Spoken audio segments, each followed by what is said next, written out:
Não foi somente o centro da cidade de Nova Friburgo que foi afetado pelas chuvas. A zona rural também sofreu bastante.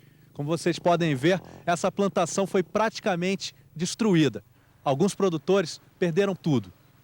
Carlos, o que aconteceu na sua propriedade?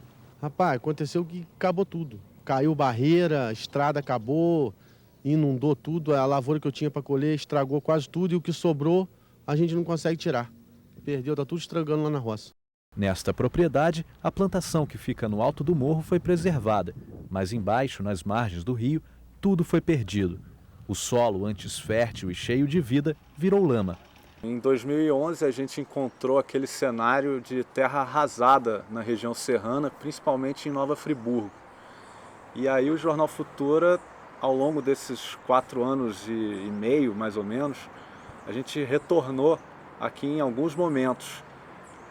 E nesses momentos eu encontrei uma população, eu percebi uma população mais consciente.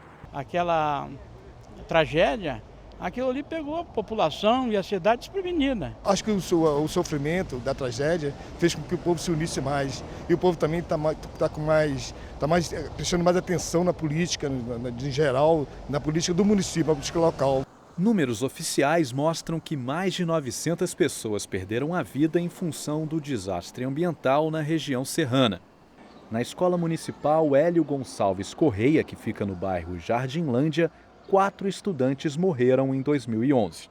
A gente sentiu no início assim, um abalo muito grande, né? Não só dentro da escola, mas também na comunidade. Os alunos se demonstraram bastante abalados, a cidade toda, né? E aos poucos a gente vem se reconstruindo, né? E agora a gente retorna para poder ver como é que estão os agricultores 4 anos e meio depois da tragédia. O primeiro lugar que visitamos foi o mercado do produtor da região serrana. Em 2011, durante as chuvas, o local virou uma espécie de ponto de apoio para quem perdeu tudo. Levou tempo para que a Ceasa da região serrana voltasse a funcionar como local de compra e venda de produtos agrícolas. No final do ano passado, o mercado passou por uma revitalização. A cada quarta-feira, em média, aproximadamente 150 produtores rurais da região serrana e 50 compradores de todo o estado negociam os produtos, que já renderam até agora mais de 11 milhões de reais nos primeiros 5 meses do ano. A região serrana é a principal área produtora de hortaliças do estado. A Secretaria Estadual de Agricultura do Rio de Janeiro desenvolve desde 2010 em Nova Friburgo o programa Rio Rural. O objetivo principal dele é apoiar na organização comunitária e, ao mesmo tempo, incentivar a família de agricultores na adoção de práticas sustentáveis. Práticas sustentáveis são práticas agroecológicas e práticas ambientais.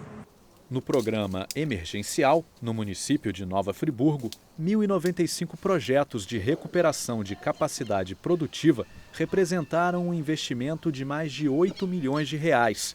219 quilômetros de estradas foram recuperadas. 1.841 produtores foram beneficiados. 317 hectares produtivos foram recuperados e 1.900 produtores foram atendidos com o preparo do solo. Os agricultores foram incentivados a adotar boas práticas, como a adubação verde, a agricultura orgânica, o reflorestamento de mata ciliar, a agroecologia, a rotação de culturas e a organização comunitária. As associações, por exemplo, elas não se reuniam, tinha pouca presença. Depois desse episódio, houve uma união tão grande que até hoje é muito grande, as reuniões são lotadas, eles têm reuniões todo mês. A partir do momento que eles começaram a receber esses incentivos, né, eles começaram a observar que muitas dessas práticas que eles não utilizavam tinha a capacidade de recuperar o solo, né, de ter condição de produzir em áreas que estavam muito degradadas, erodidas, em função da chuva que ocorreu, né, que lavou muito os solos, né? Então eles começaram a ver o resultado, né, o benefício dessas práticas. Uma das práticas que Dacir da Silveira adotou foi a redução de agrotóxicos e também o sistema de pousio, que na linguagem técnica quer dizer descanso da terra. Ele é da 4ª geração de uma família de agricultores. Nascido em Nova Friburgo, ele conta como foram aqueles dias de janeiro. Quando eu senti aquele cheiro de terra, eu falei, mulher, vamos levantar que o troço está derretendo aí. E fazendo um barulho que eu falei, aqui não tem bambu, não tem nada para fazer, quebrar tanta coisa, trec, ia quebrando, igual que fosse uma moita de bambu quebrando. No outro dia que passou, quando clareou, que fui ver, era as minhas irrigações, estava descendo com as lonas, aquele barulho no meio daquela areia movediça, quebrando os canos e aquela lona esfregando, coisa absurda. Em termos financeiros, Dacir não teve grandes prejuízos. Perdeu uma parte da produção que ficava em terras diretamente atingidas pela chuva. E as que não foram atingidas, a produção foi perdida, porque ele não teve como acessar as estradas.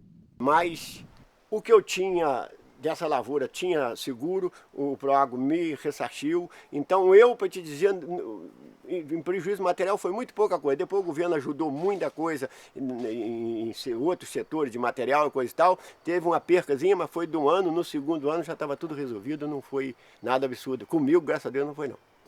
Em sua propriedade de 7 hectares, ele cultiva 3 variedades da fruta. Para manter em dia a produção de 60 mil caixas de morango por ano, ele utiliza a terra dos vizinhos, enquanto parte de suas terras descansa.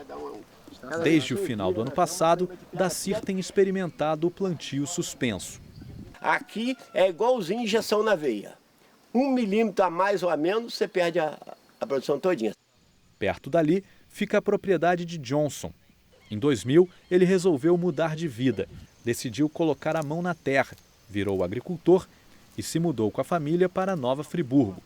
Ao buscar mais tranquilidade, Johnson encontrou dias difíceis. Esse morro que está atrás da gente aqui desceu totalmente, soterrou o barracão onde ficavam os implementos, com material de irrigação todinho, impedindo o acesso. A gente ficou aproximadamente uns 30 dias totalmente sem acesso mesmo. A gente tinha algumas castanheiras, né, que é uma vegetação específica para cultivo de cogumelo shiitake, que já estava num estágio bem interessante, próximo à época de ser utilizada para o cultivo do cogumelo, né? E eliminou totalmente. Você demorou quanto tempo para voltar a produzir? Olha, a gente voltou a produzir mesmo com qualidade em torno de uns 8 meses, de 8 para 10 meses. Mas tem parte da área ainda que está sendo recuperada até hoje. Antes das chuvas, você tinha uma produção mais voltada para um segmento de mercado. Depois mudou, né? Por quê? Antes a gente fazia feira, né? E a feira a gente exigia da gente uma diversidade maior de produtos, né? A gente já tinha esse mercado diferenciado também, só que em menor quantidade. De produtos orientais. De produtos orientais, sim. Depois da tragédia a gente focou mais nesse mercado. Que aprendizados você tira depois dessa tragédia que aconteceu em 2011? Principalmente o respeito à natureza, né? Isso fez com que a gente mudasse muito a nossa forma de ver a coisa de um modo geral, né? Principalmente o solo, né? Isso daí fez com que a gente mudasse algumas práticas e repensasse a forma de fazer o cultivo que a gente fazia antes, né?